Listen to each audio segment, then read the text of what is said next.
আজকে আবারও আমরা নিফটির মধ্যে আমরা একটা ভালো র্যালি দেখতে পেলাম। নিফটি ক্লোজ হয়েছে 25,041 আর নিফটি হাই দেখিয়েছে 25,130 আর ব্যাংক নিফটি ক্লোজ হয়েছে 51,272। তো নিফটি ব্যাংক নিফটি নিয়ে আলোচনা করব, এর সাথে সাথে কয়েকটা স্টক নিয়ে ডিসকাস করব যে স্টকগুলো আগামী দিনে ভালো পারফর্ম করতে পারে। তাহলে ভিডিওটা শুরু করা যাক। আমি নিরুপমা শেয়ার শেখো চ্যানেলের পক্ষ থেকে সকল বন্ধুদের স্বাগত জানাই। আর চ্যানেলটি যদি সাবস্ক্রাইব না করে থাকেন তাহলে অবশ্যই চ্যানেলটা সাবস্ক্রাইব করে নেবেন আর পাশে থাকা বেল আইকনটা প্রেস করে রাখবেন। আমি ভিডিও আপলোড করার সাথে সাথে আপনাদের কাছে ভিডিওটা পৌঁছে যাবে। তো আমরা গতকালও আমাদের ইন্ডিয়ান মার্কেটে কিন্তু একটা ভালো র্যালি দেখেছিলাম। হয়তো আমরা দেখেছিলাম মার্কেটের মধ্যে নিফটি একবার 24,800কে ব্রেক করে নিচে এসেছিল, কিন্তু 24,750-এ সাপোর্ট নিয়ে নিফটি কিন্তু ওপরের দিকে ভালো মুভ করে ক্লোজিং দিয়েছে। আর গতকাল আমরা কিন্তু আমেরিকা মার্কেটে ডাউ জোন, ন্যাসড্যাক প্রত্যেকটা মার্কেটের মধ্যেই, গ্লোবাল মার্কেটেই আমরা দেখেছি একটা ভালো র্যালি এসেছিল এবং তার জন্যই আজকে আমাদের ইন্ডিয়ান মার্কেটেও আমরা কিন্তু একটা ভালো মুভ দেখতে পেলাম। তো নিফটি আজকে হাই করেছে 25,130। তো আমি আপনাদের সাথে টেলিগ্রাম চ্যানেলে শেয়ার করেছিলাম 24,900 থেকে কিন্তু ওপরের দিকে একটা ভালো মুভ দেখাতে পারে। সেটা আমি আপনাদের সাথে টেলিগ্রাম চ্যানেলে শেয়ার করেছি। যারা আমার সাথে টেলিগ্রাম চ্যানেলে জুড়ে আছেন অবশ্যই তারা দেখেছেন।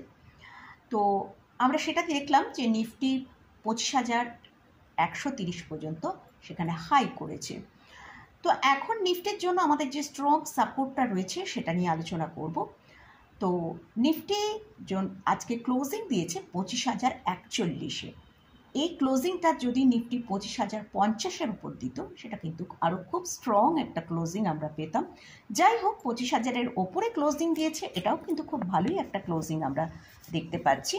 তো নিফটি ওপরের দিকে মোটামুটি 25,200 থেকে 25,275 এই পর্যন্ত কিন্তু ওপরের দিকে মুভ করতে পারে। যদিও আজকে আমাদের ইউএস মার্কেটটা একটু অবজার্ভ করতে হবে, কারণ আমেরিকার একটা ইম্পর্ট্যান্ট ডে, সেখানে ওদের ভোটের যে ডিবেট আছে সে নিউজের ওপর হয়তো যদি মার্কেট আপ ডাউন করে সেই এফেক্টটা হয়তো আমাদের ইন্ডিয়ান মার্কেটে কালকে আমরা দেখতেও পেতে পারি। তো যাই হোক, আমাদের সেই জন্যই সাপোর্টগুলো আমাদের খুব ভালো করে ওয়াচ করতে হবে। তো নিফটির জন্য এখন যেটা স্ট্রং সাপোর্টের কাজ করছে 24,900। 24,900-র ওপরে যতক্ষণ নিফটি রয়েছে সেক্ষেত্রে আমরা ওপরের দিকে ভালো মুভ দেখতে পারি। তো এটা গেল নিফটি নিয়ে আলোচনা করলাম। এবার আসছি ব্যাংক নিফটি। ব্যাংক নিফটি কিন্তু আমাদের বেশ কয়েকদিন ব্যাংক নিফটির চার্ট দেখে মনে হচ্ছিল যে ব্যাংক নিফটি হয়তো সেরকম কিছু করতে পারবে না, কারণ আমরা দেখেছি ব্যাংক নিফটিতে বারবারই 51,300-র উপরে যাওয়ার পরই সেখানে সেলিং আসছিল। তো যাই হোক, গতকাল আমরা দেখলাম ব্যাংক নিফটি কিন্তু একটা খুব ভালো পিক আপ করেছে। তো ব্যাংক নিফটি আজকে আমরা দেখলাম ক্লোজিং দিয়েছে 51,272-এ। ব্যাংক নিফটি যদি 51,350-এর ওপরে চলতে থাকে তাহলে ব্যাংক নিফটিতে কিন্তু আমরা ওপরের দিকের একটা ভালো মুভ দেখতে পারি, যেটা হচ্ছে 51,750 পর্যন্ত। তো গতকাল কিন্তু ব্যাংক নিফটির মধ্যে কিন্তু খুব স্মার্ট রিকভার এসছে এবং সেটা দেখে মনে হচ্ছিল যে নিফটির থেকেও কিন্তু ব্যাংক নিফটি হয়তো আরও ভালো পারফরমেন্স করবে। তো যাই হোক, আজকে ব্যাংক নিফটিতেও আমরা একটা ভালো ক্লোজিং পেয়েছি, যেটা হচ্ছে 51,272-এ।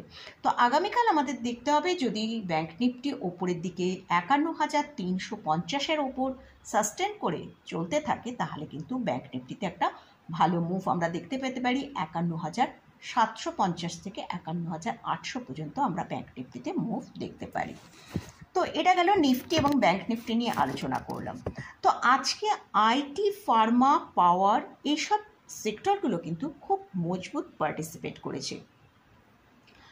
তো আমি আপনাদের সাথে বিগত 1 বছর ধরে কিন্তু আইটির পারফরমেন্স নিয়ে বিভিন্ন ভিডিওয়ে আলোচনা করেছি। তো তখন আইটি 38,000 চলছিল।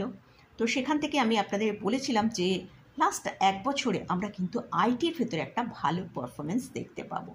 তো সেক্ষেত্রে আমরা দেখেছি আইটি 38,000 থেকে এখন 42,800 অর্থাৎ প্রায় 4000 পয়েন্টের ওপর কিন্তু একটা ভালো র্যালি দেখিয়েছে। আইটির পারফরমেন্স কিন্তু এখানেই শেষ নয়, আইটি কিন্তু আরও ভালো পারফরমেন্স করতে পারে। আমরা জানি 18 তারিখে 18ই সেপ্টেম্বর রেড কাটের একটা নিউজ রয়েছে। তো সেই নিউজে কি আসে সেটার ওপরে কিন্তু ব্যাংক এবং আইটি এই দুটো সেক্টরই কিন্তু একটা মুভ করতে পারে।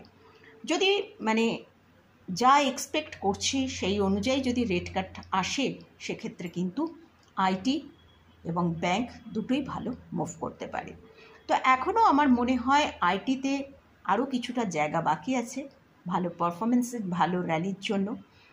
আর ব্যাংককে আমরা দেখতেই পাচ্ছি যে ব্যাংক কিন্তু নিফটির মতন এতটা ভালো মানে অনেকটা হাই থেকে, ব্যাংক নিফটির হাই আছে 53,000-এর ওপরে, তো সেখান থেকে ব্যাংক নিফটি কিন্তু অনেকটাই নিচে আছে। তো ব্যাংক নিফটির মধ্যেও কিন্তু একটা ভালো বাউন্স আসার সম্ভাবনা রয়েছে। আর মার্কেটের মধ্যে কিন্তু এই 18 তারিখ মানে 18ই সেপ্টেম্বর পর্যন্ত কিন্তু ব্যাংক মানে মার্কেটের মধ্যে কিন্তু খুব বেশি আপ ডাউনটা আমরা দেখতে পেতে পারি।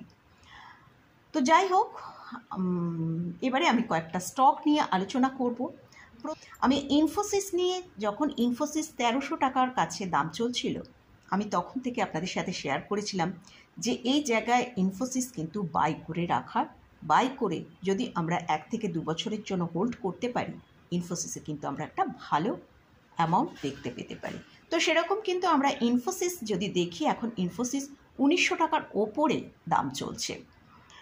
তো 1300 থেকে 1900 প্রায় 600 টাকার কিন্তু একটা র্যালি আমরা ইনফোসিসে দেখেছি। এছাড়াও আমি এলটিআই মাইন্ডট্রি তখন অনেকটা নিচে এসেছিল, এলটিআই মাইন্ডট্রির দামটা প্রায় 4800 টাকার কাছে চলছিল। তো সেই এলটিআই মাইন্ডট্রি এখন দাম চলছে 6300 টাকার ওপর এখন দাম চলছে। তবে এই এলটিআই মাইন্ডট্রি এখনও মনে হয় আরও বেশ কিছুটা ওপরের দিকে যেতে পারে, প্রায় 6700 থেকে 800 টাকার ওপর মুভ করতে পারে। তো এই স্টকটা নিয়ে আমি আলোচনা করছি। তো আজকে আমি যেসব স্টকগুলো নিয়ে আলোচনা করছি তার মধ্যে ম্যাক্সিমাম ব্যাংকিং স্টকই রয়েছে। তো আমার মনে হয় ব্যাংকিং স্টকের ভেতরে আমরা একটা ভালো মুভ দেখতে পেতে পারি।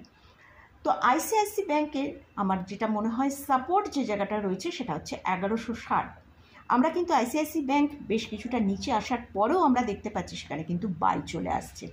এখন আইসিআইসি ব্যাংকের কারেন্ট প্রাইস চলছে 1237 টাকা। এই আইসিআইসি ব্যাংকে মোটামুটি আমরা এই যে সাপোর্ট জায়গাটা আছে, যতক্ষণ এই সাপোর্টটা ব্রেক করছে ততক্ষণ কিন্তু আইসিআইসি ব্যাংকে আমরা সেরকমভাবে সেলিং দেখতে পাবো না। তাই আমার মনে হয় ব্যাংক নিফটি যদি মুভ করে তাহলে কিন্তু আইসিআইসি ব্যাংকেরও একটা ভালো র্যালি আসতে পারে।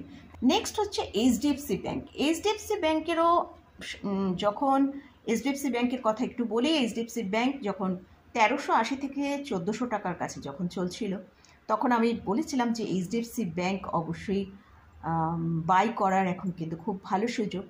তো যাই হোক, যারা এই সময় বাই করেছেন তারা কিন্তু একটা খুব ভালো প্রফিটে আছেন।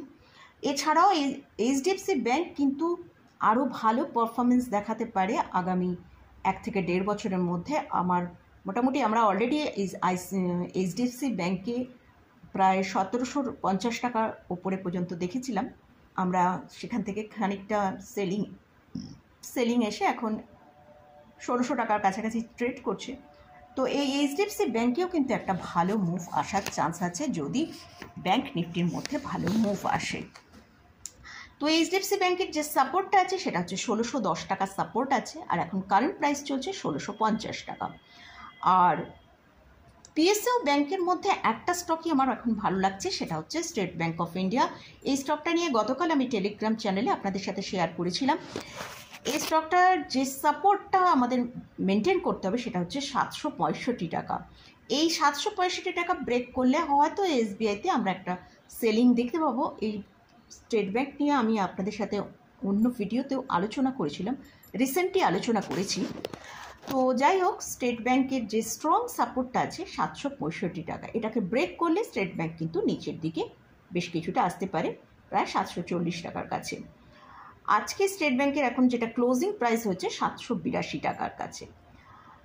আর আইটির একটা স্টক যেটা মনে হচ্ছে আরও বেশ কিছুটা ওপরের দিকে মুভ করতে হচ্ছে LTI মাইন্ডট্রি। এই স্টকটার যে স্ট্রং সাপোর্ট আছে সেটা হচ্ছে 6250 টাকা, একটা ভালো স্ট্রং সাপোর্ট রয়েছে। আর ওপরের দিকে মোটামুটি 6700 থেকে 6800 পর্যন্ত ওপরের দিকে মুভ করতে পারে। তো এই স্টকগুলো নিয়ে যে আলোচনা করলাম, এই স্টকগুলো কিন্তু কোনোটাই আমি রেকমেন্ডেশন করছি না।